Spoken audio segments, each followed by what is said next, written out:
জয় শ্রীকৃষ্ণ। আমরা সবাই রাজা, আমাদের এই রাজার রাজত্বে। গানটা খুব চেনা চেনা লাগছে না? চেনা চেনা তো লাগবেই।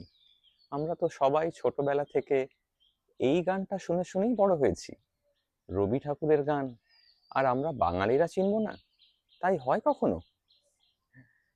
এই গানটায় রবি ঠাকুর কি বলেছেন? রবি ঠাকুর বলেছেন, আমরা কেউ প্রজা নই, সবাই রাজা। যিনি আমাদের শাসন করছেন, যিনি আমাদের কন্ট্রোল করছেন, যিনি আমাদের সামনে থেকে এগিয়ে গেছেন কিছুটা, যিনি আমাদের থেকে পিছিয়ে পড়েছেন কিছুটা, আর যিনি সঙ্গে আছেন, সবাই রাজা।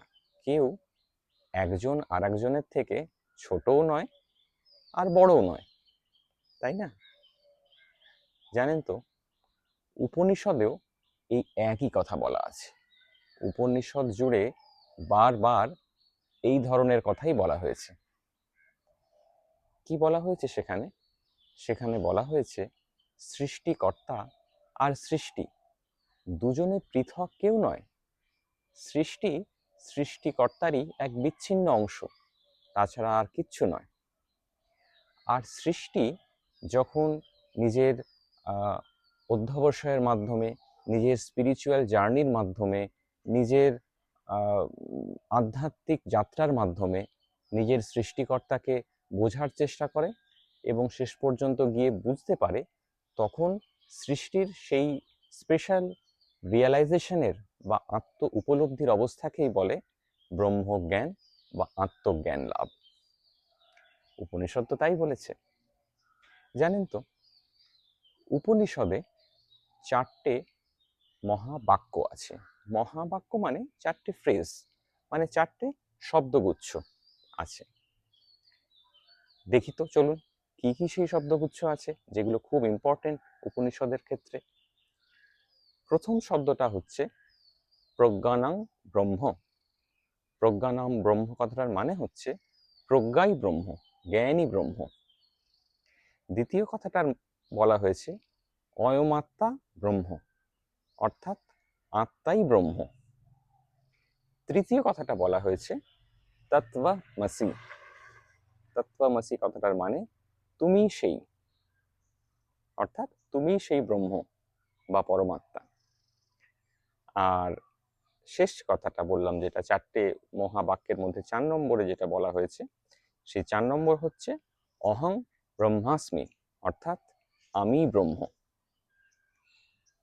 এই 4টে কথার মধ্যে, 4টে মহাবাক্যের মধ্যে তৃতীয় যে মহাবাক্য যেটা আমরা বা ফ্রেজ যেটা আমরা শুনলাম, তত্ত্বমসি, চলুন দেখি এই তত্ত্বমসি কথাটার একটু ভিতরে ঢোকার চেষ্টা করি। জানেন তো, যখন আমি স্কুলে পড়তাম, আমাদের স্কুলের প্রতি বছর একটা করে ডায়েরি দেওয়া হতো। সেই ডায়েরির উপর একটা এমব্লেম থাকতো, একটা প্রতীক থাকতো, তাতেই তত্ত্বমসি কথাটা লেখা থাকতো। কিন্তু তত্ত্বমসি কথাটার যে মানে কি, এটা সত্যি কথা বলতে আমি কখনো বোঝার চেষ্টা করিনি, জানার চেষ্টা করিনি, আমার ইচ্ছেও হয়নি। মনে হয়েছিল এরকম একটা অদ্ভুত ওয়ার্ড, জেনেই বা কি হবে, কেন যে লিখেছে, এত একটা ছোট কথা একটা লাইনে লিখলেই হতো, কি বলতে চায়।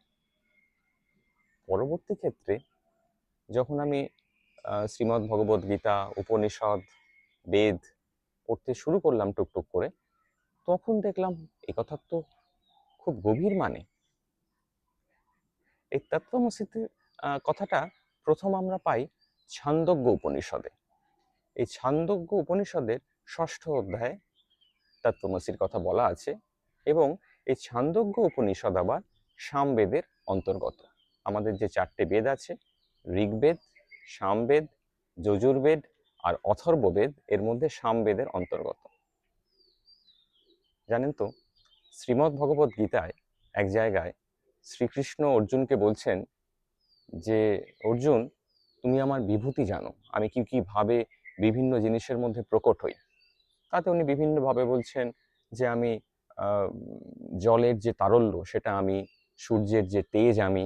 এসব বলতে বলতে তিনি এক জায়গায় বলেছেন যে 4টে বেদের মধ্যে সামবেদ আমি। সুতরাং সামবেদের গুরুত্ব এতটাই যে শ্রীকৃষ্ণ নিজেকে 4টে বেদের মধ্যে সামবেদ বলেন। যাই হোক, তাহলে সামবেদের এই ছান্দোগ্য উপনিষদে আমরা তত্ত্বমসির কথা পাই। প্রথম, তত্ত্বমসির মানে কি? তৎ ত্বম আসি। তৎ মানে হচ্ছে পরমাত্মা, পরমেশ্বর, অর্থাৎ সেই সুপ্রিম পাওয়ার বা সুপ্রিম এনার্জি যা আমাদের সমস্ত কিছুকে চালনা করছে, যা এখন আমাকে আপনাদের সামনে কথা বলতে চালনা করছে, যা এখন এই গাছে গাছে পাখি ডাকছে তাদের গলার স্বর হিসেবে আসছে, যা চারিদিকে গাছে গাছে এত মুকুল এনে দিয়েছে, যা আপনাদেরকে এরকম একটা সো কল্ড বোরিং টপিকে এত সময় ধরে শুনতে সাহায্য করছে বা উৎসাহ যোগাচ্ছে, সেই পরম শক্তিই হচ্ছে পরমাত্মা, পরমেশ্বর বা সুপ্রিম এনার্জি বা তৎ। ত্বম মানে কি? ত্বম মানে হচ্ছে তুমি, তোমার আত্মজ্ঞান, ত্বম। আসি, আসি মানে হচ্ছে আর, ARE, আর মানে হও বা হলে, অর্থাৎ তুমি বা তোমার আত্মজ্ঞান হলো পরমাত্মা, অর্থাৎ তুমি সেই ব্রহ্ম। তত্ত্বমসি মানে এটাই। স্কুলের সেই না জানা না বোঝা কথাটা তাহলে কিন্তু আমরা বুঝতে পারলাম, তাই না? তাহলে আমরা কিন্তু সবাই রাজা, প্রত্যেকেই আমরা কিন্তু ঈশ্বরের অংশ, আলাদা করে কেউ আমাদের চালনা করছে না, আমরা নিজেরাই নিজেদের চালনা করছি। কিন্তু সেই অনুভূতি আমাদের মধ্যে আসা দরকার।